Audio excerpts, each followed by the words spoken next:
Bienvenue chez Chic et Style aux Herbiers.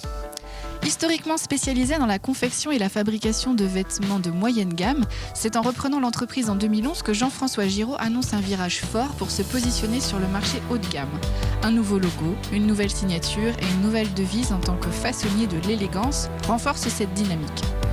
Les grands couturiers comme les jeunes créateurs s'adressent à cette entreprise capable de produire des vêtements de haute technicité, jupes, robes, manteaux ou vestes en tout genre. Les précieuses petites mains qui sont le cœur de Chic et Style travaillent sur les modèles qui défileront bientôt sur la capitale.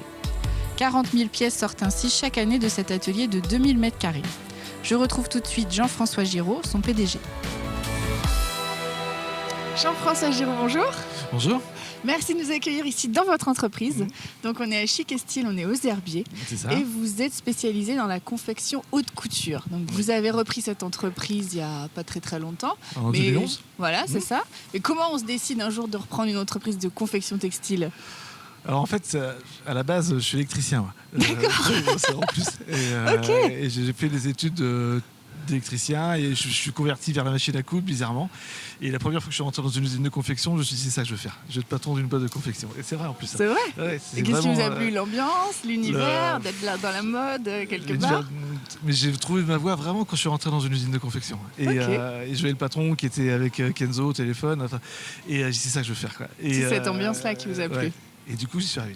Et voilà, donc vous avez repris cette entreprise en 2011, une entreprise qui était sur du moyenne gamme, du haut de gamme. Alors quand on a repris, ça s'appelait vraiment confection. On était plutôt sur du moyenne gamme. À l'époque, il y avait beaucoup de moyenne gamme quand même. Enfin, moyenne gamme, c'est péjoratif. Hein.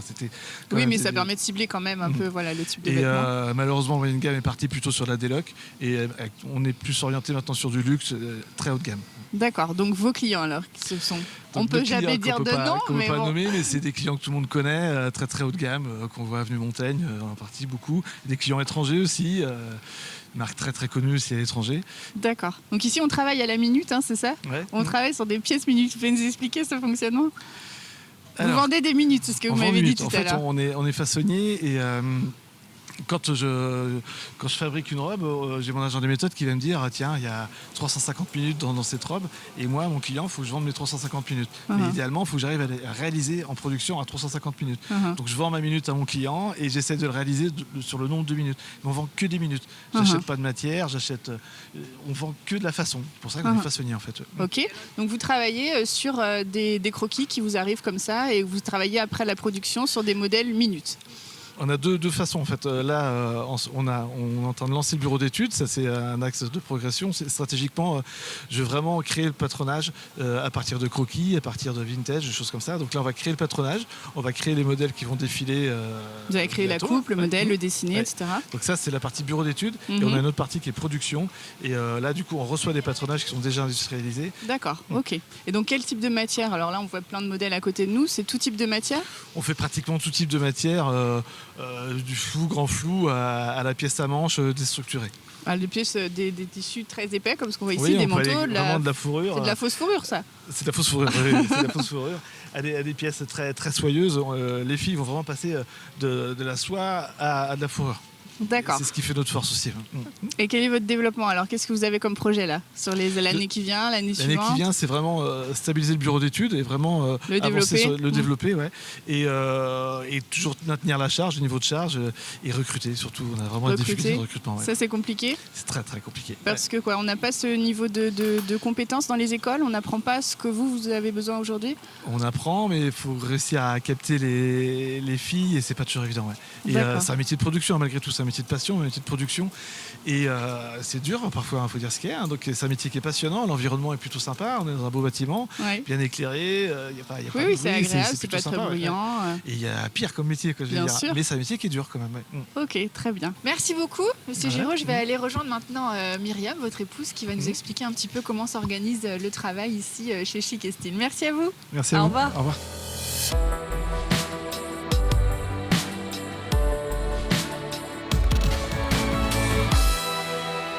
Bonjour Myriam. Bonjour Katel. Donc on se retrouve dans votre atelier avec les filles qui travaillent autour de nous, toutes les petites mains. Est-ce que vous pouvez nous expliquer comment s'organise le travail ? Parce qu'il y a beaucoup d'étapes jusqu'au produit fini à travers les différents postes de travail. D'accord, donc on va partir à partir du hockey production. D'accord. Donc on a 3 étapes, la coupe, la piqûre et la finition.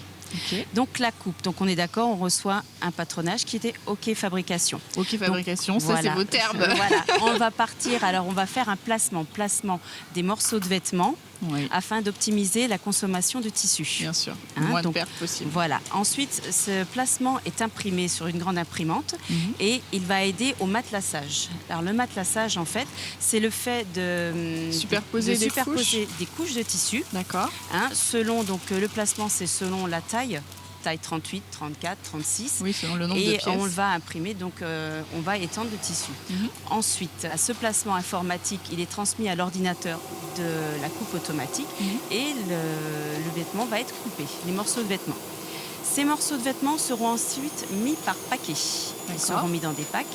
Donc vous avez par bac 2 ou 3 vêtements qui correspondent au temps de travail alloué à une opératrice. Une opératrice, d'accord. Ces bacs donc, seront mis dans des étagères et donc la responsable de chaîne les utilisera au fur et à mesure de la journée pour donner le travail donc, C'est à elle ses qui va opératrices. répartir ses paquets. Voilà, ça aux s'appelle différentes un opératrices. équilibrage. D'accord. Elle équilibre comme un gâteau si vous voulez. Il D'accord. faut qu'elle donne à manger à chaque opératrice. Ok, c'est une Elle vraie tient recette. compte voilà, de ses compétences, de sa rapidité.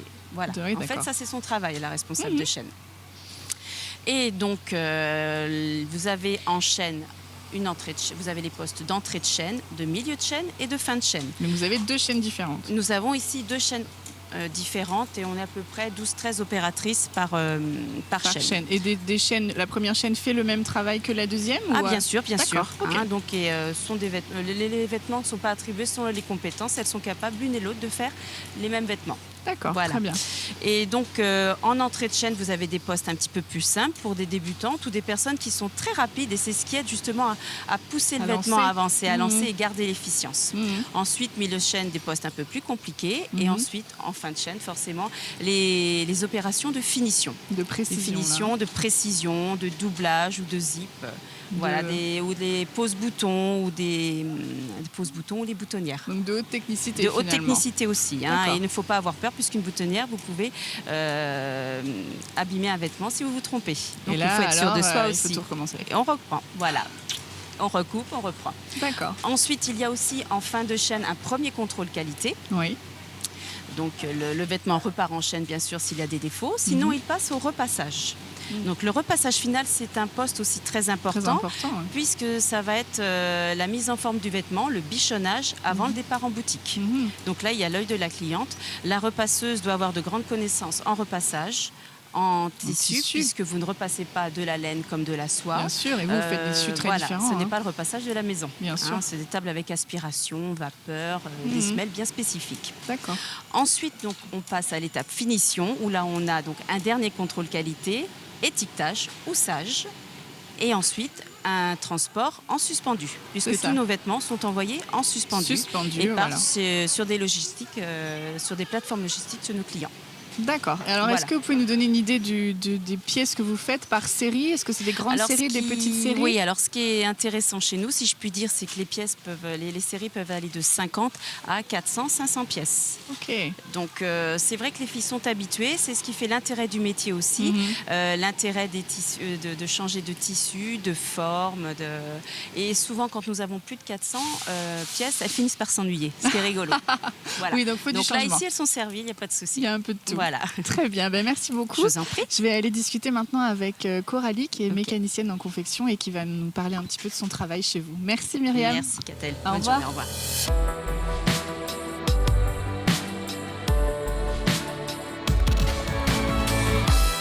Coralie, bonjour. Bonjour. Donc, vous travaillez ici chez Chic et Style. Oui. Vous êtes mécanicienne en confection. C'est ça. Alors, qu'est-ce qu'on fait comme formation pour être mécanicienne en confection? Alors moi, je suis partie d'un brevet des métiers d'art en option D'accord. broderie or, donc complètement autre chose que la confection. Oui. Et puis je me suis rendu compte que petit à petit, ça me plaisait. Plus le côté vêtements, côté matière. Donc j'ai bifurqué un petit peu. J'ai fait un bac métier de la mode et du vêtement. Et puis un BTS en apprentissage, donc ici. Ici Oui, que j'ai fait ici. Ok, très bien. Donc, vous connaissez très bien l'entreprise. Du Oui, coup. voilà. Ben, ça fait 6 ans que je suis là. Ok. Et ça fait 6 ans que je fais ce métier et ça me tient à cœur. Et puis voilà. Ah, c'est chouette. Bon, Ouais. alors, du coup, qu'est-ce qu'on fait au quotidien quand on fait votre métier ici? Donc moi je suis sur un poste qui est plus du poste de finale, donc de contrôle, Je fais des boutonnières, des boutons, je peux faire beaucoup de points main aussi. Donc tout ce qui est minutieux, tout ce qui est un peu précis. Tout ce qui est difficile. Voilà, oui, voilà, c'est ça. Tout ce qui est en poste vraiment de finition qu'on met en tout dernier sur la pièce pour bichonner un petit peu le vêtement. Donc ça, c'est moi qui le fais. J'imagine qu'à l'école, on vous a appris aussi à travailler sur différents types de machines, parce qu'ici, il y a vraiment beaucoup de machines différentes. Il y a beaucoup de machines ici, et puis le fait que je sois en apprentissage aussi m'a aidé. Parce que j'ai commencé, comme tout le monde commence en tout début de chaîne. Et puis au fur et à mesure, on monte. Et puis le fait que je me retrouve ici, parce qu'il y a des personnes qui sont parties à la retraite qui faisaient ce poste-là, qui m'ont appris. Ouais, c'est vraiment un transfert de compétences. Oui, voilà, c'est ça. C'est vraiment du savoir-faire. Il y a vraiment des choses que vous ne pouvez pas apprendre à l'école.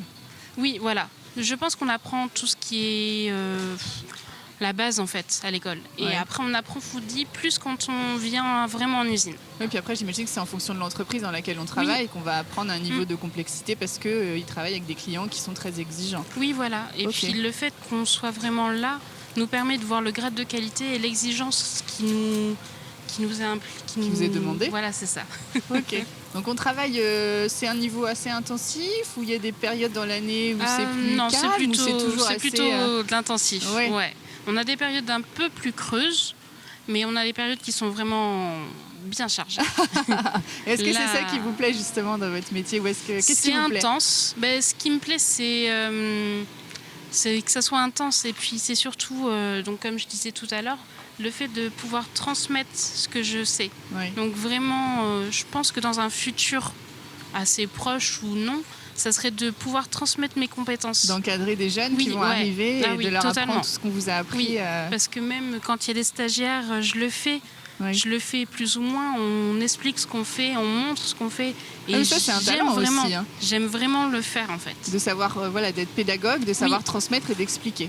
Merci beaucoup Coralie de nous avoir fait partager votre métier et puis votre quotidien. Merci. Au revoir.